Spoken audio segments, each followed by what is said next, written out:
Chers élèves, bonjour. Bienvenue dans ce tuto sur la France, dynamique démographique et inégalités socio-économiques. Alors dans ce tuto, on va voir les caractéristiques en termes de population et de démographie de la France, mais également ses caractéristiques en termes de développement, et donc on va étudier les inégalités socio-économiques. Donc en seconde, je vous rappelle que sur tous les thèmes, il y a une application sur le territoire français, donc votre pays, à la fin de chaque thème. Et donc là, c'est l'application sur le thème 1 ou 2, selon comment a décidé votre professeur, qu'on appelle territoire, population et développement. Donc, tout d'abord, on va introduire le sujet. Alors, comme on le voit sur ces cartes, la France connaît d'importantes inégalités en termes de revenus. Il y a des espaces français qui sont plus riches que d'autres. Ici, où on est par arrondissement, on voit clairement que le Nord-Pas-de-Calais, le Sud, principalement le Languedoc, mais également une partie du Massif central, concentrent des bas revenus. Inversement, les frontières de l'Est et le Grand Ouest, ainsi que le bassin parisien, concentrent des hauts revenus. Et donc des inégalités importantes qui vont du simple au double. Et si on prend par exemple l'écart entre nos départements à nous, la Haute-Savoie, dont le revenu moyen mensuel déclaré est de 2800 euros, et celui de la Creuse, 1600 euros, on voit que c'est important. De même, comme on voit sur l'autre carte, le différentiel de natalité est important, et avec des natalités 2 fois plus élevées, on voit que les départements en vert foncé ont plus de 18 naissances pour 1000 habitants. C'est principalement les départements dans lesquels il y a des grandes métropoles, donc Lyon, Paris, Lille, mais également les départements d'outre-mer. Inversement, les départements très ruraux ont une très faible natalité. Donc il y a des inégalités en termes de dynamique populatoire et de dynamique de revenus en France, c'est ce qu'on va étudier dans ce thème. La France, c'est un pays de 67 millions d'habitants, dont 65 millions qui habitent en métropole. C'est le deuxième pays le plus peuplé de l'Union européenne, quasiment à égalité avec le Royaume-Uni, mais le Royaume-Uni n'est plus dans l'Union européenne. Et c'est un pays qui connaît une croissance démographique relativement importante. Alors c'est un pays qui connaît une croissance démographique pour deux raisons. D'abord parce qu'il a un solde naturel relativement positif.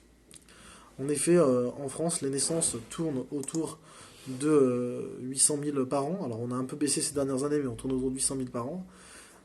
Et la mortalité tourne autour de 600 000 par an. Donc on a un solde naturel qui est positif de l'ordre de plus de 200 000. Alors cette réalité qui était très vraie dans les années 2000-2010, elle a tendance cependant à s'estomper et le solde naturel se rapproche de plus de 100 000 par an aujourd'hui. La France a également un taux de fécondité qui est légèrement supérieur aux voisins de l'Union européenne. Il a pendant longtemps été jusqu'en 2010 supérieur à 2 enfants par femme. Bon, aujourd'hui il est en dessous de 2 enfants par femme, mais on a un taux de natalité supérieur à nos voisins européens. En termes de solde migratoire, la France, bon, alors on sait que c'est sujet à débat, parce que il y a des polémistes qui nous disent tous les jours des chiffres différents sur qui rentre en France et qui sort.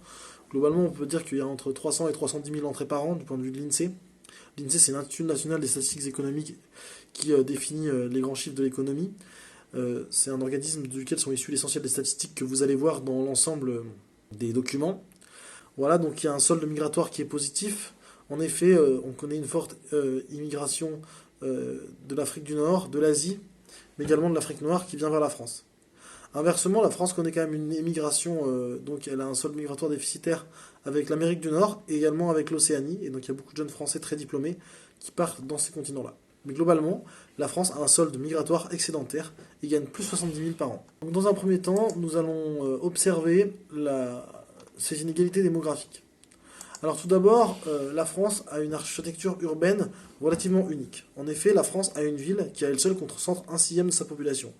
Il y a très peu de pays dans le monde qui ont une macrocéphalie aussi importante, une macro-importante céphalie tête. En fait, la France a une tête énorme, c'est Paris, qui représente un sixième de la population avec environ 10,7 millions d'habitants. Mais si on prend l'aire urbaine, on monte carrément à 12,4 millions. Donc Paris est énorme. Et représente un sixième de la population française. La deuxième métropole, c'est Lyon, avec un peu moins de 2 millions d'habitants. Un peu plus de 2 millions d'habitants si on prend l'aire urbaine. Et ensuite Marseille, 1,7 million. Donc on voit qu'il y a une hiérarchie urbaine qui montre l'omniprésence de Paris. Et les autres villes ensuite sont relativement modestes. Donc en termes de dynamique de population, on note que ces métropoles sont toutes dynamiques et connaissent une croissance. Si on regarde sur cette carte la variation de population, on voit en effet que toutes les métropoles, mis à part Lille et Marseille dont la croissance est faible en jaune, toutes les autres métropoles ont un rond rouge autour d'elles qui montre une forte croissance démographique. Donc les métropoles sont en forte croissance démographique. Pourquoi ? Parce qu'elles attirent des jeunes actifs bien que ce soit principalement Paris qui attire des jeunes actifs, notamment des étudiants et des gens qui commencent à travailler, elles ont une attraction très importante qui leur permet d'augmenter leur population, avec notamment un solde naturel très positif, avec de nombreuses naissances, vu que c'est des jeunes actifs qui arrivent dans ces métropoles. Cependant, ces métropoles sont répulsives pour d'autres populations, à savoir les retraités et les vieux actifs, qui eux vont se déplacer soit dans les métropoles du sud, soit plutôt dans les régions dans lesquelles il fait bon vivre. Donc il y a trois types de phénomènes qui entraînent l'immigration interne à la France. Il y a tout d'abord l'héliotropisme, donc c'est l'attractivité des régions dans lesquelles il y a du soleil, donc ça va être le sud-ouest, mais également la Côte d'Azur. L'attractivité des régions balnéaires, donc dans lesquelles il y a des littoraux, la Bretagne, l'ouest, mais également la Côte d'Azur une nouvelle fois. Et enfin les régions de montagne, qui connaissent un orotropisme et une certaine forme d'attractivité. Donc il y a une forte croissance démographique dans ces espaces-là qui sont relativement attractifs.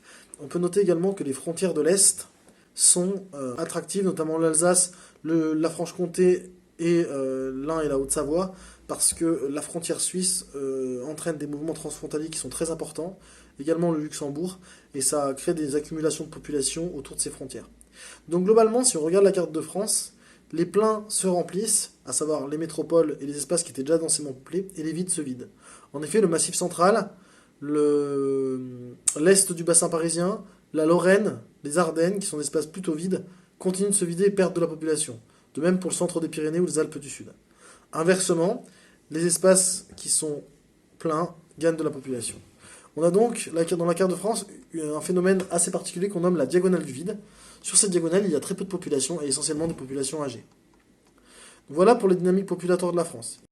Alors après avoir vu les dynamiques de population, les inégalités socio-spatiales. Alors, par inégalité socio-spatiale, on entend les inégalités sociales entre les espaces, et on va principalement parler ici des inégalités socio-économiques. On utilise en France deux indicateurs pour ces inégalités socio-économiques. Tout d'abord, on utilise la médiane du niveau de vie, donc c'est la médiane des revenus annuels, et c'est facile d'avoir ces chiffres parce qu'on les a auprès des impôts et de la déclaration de l'impôt sur le revenu. Donc on peut calculer en moyenne combien gagne un ménage par an dans une commune ou dans un département, et ça nous permet d'estimer le revenu moyen d'une commune ou d'un département, ou alors le revenu médian. Tantôt on utilise le revenu moyen, tantôt on utilise le revenu médian. Ça c'est l'indicateur le plus utilisé. Ensuite, l'autre indicateur qu'on peut utiliser, c'est le taux de pauvreté. Le taux de pauvreté correspond à la proportion de ménages dont les revenus sont inférieurs à 60% de la médiane des revenus. C'est-à-dire que dans un département, tous les ménages qui ont moins de 60% du revenu médian, sont considérés comme pauvres. Il peut y avoir des grands écarts de pauvreté, comme ici on voit en Provence-Alpes-Côte d'Azur. Si la moyenne française est de 14,9% de taux de pauvreté, on voit qu'il y a des départements qui sont à plus de 25%, et des communes qui sont à plus de 24%, et d'autres qui sont à moins de 14%. Donc le taux de pauvreté peut également être utilisé. Alors maintenant, il faut apprendre les espaces pauvres et les espaces qui connaissent des inégalités à toutes les échelles. Donc déjà, si on prend au niveau français, si on regarde la carte des départements, on observe trois types de départements qui sont plutôt pauvres. Il y a tout d'abord le Nord-Pas-de-Calais et les Hauts-de-France en général, et le nord de la France. Donc le Nord, l'Aisne, le Pas-de-Calais et les Ardennes sont avec des revenus faibles. Également les départements du Languedoc et du Roussillon, également dans le Massif central et dans le sud-ouest, on a des départements comme le Lot-et-Garonne qui sont relativement pauvres. En gros, les départements très ruraux, dans lesquels il n'y a pas de métropole, et les départements du Nord sont plus pauvres que la moyenne. De même, la Seine-Saint-Denis ou les Outre-mer, donc la Seine-Saint-Denis parce que c'est une banlieue pauvre de Paris, mais également les Outre-mer parce qu'ils ont des revenus plus faibles, ont également des revenus plus faibles. Inversement, les départements qui ont des hauts revenus sont des départements qui concentrent des métropoles dynamiques. Donc les grandes métropoles de l'Ouest, Bordeaux, Toulouse et Nantes, voient leur département avoir des hauts revenus. De même, en Rhône-Alpes, Grenoble et Lyon voient leur département avoir des hauts revenus, tout comme Dijon et Strasbourg à l'est. C'est un peu moins vrai pour Marseille, parce que Marseille est beaucoup moins dynamique économiquement. Ensuite, on remarque que les frontières de l'Est ont des hauts revenus, forcément, avec les revenus issus des pays limitrophes, garantissent des salaires élevés, en Haute-Savoie, dans l'Ain ou en Alsace. En effet, les transferts de revenus depuis les pays voisins, mais également les salaires qui sont plus élevés dans ces départements pour faire face à la concurrence des salaires des pays voisins, entraînent des revenus plus élevés. Il y a donc d'importantes inégalités de revenus en France. Ces inégalités ont tendance à s'accroître, et la différence entre les départements pauvres et les différents départements riches tend à s'agrandir. Cependant, cette différence est estompée par le fait qu'aujourd'hui, la majorité des revenus ne sont plus liés au fruit du travail, mais liés à ce qu'on appelle l'économie résidentielle et l'économie publique. En effet, plus de la moitié des revenus sur un département est liée soit aux emplois de fonctionnaires, donc à l'État, et ça c'est les mêmes de partout dans tous les départements, soit à l'économie résidentielle, à savoir tout ce qui est lié à la consommation. Et en général, les départements qui sont composés, qui sont très actifs économiquement, on peut de retraités, et cela permet de réduire la différence de revenus qui est uniquement liée au salaire. Donc par exemple, si on prend les départements du sud-ouest, certains départements du sud-ouest ou du massif central, dans lesquels l'économie productive est relativement fragile, il y a peu d'industrie, peu d'agriculture, et ben, il y a d'importants revenus qui sont dégagés par des revenus de transfert, donc soit de l'économie publique, soit des revenus qui sont amenés par des retraités ou par des touristes et des vacanciers, qui permettent à ces espaces d'avoir quand même des revenus conséquents. Ensuite, on peut regarder qu'à l'échelle locale et régionale, il y a des inégalités importantes. On va principalement s'intéresser à l'échelle des villes.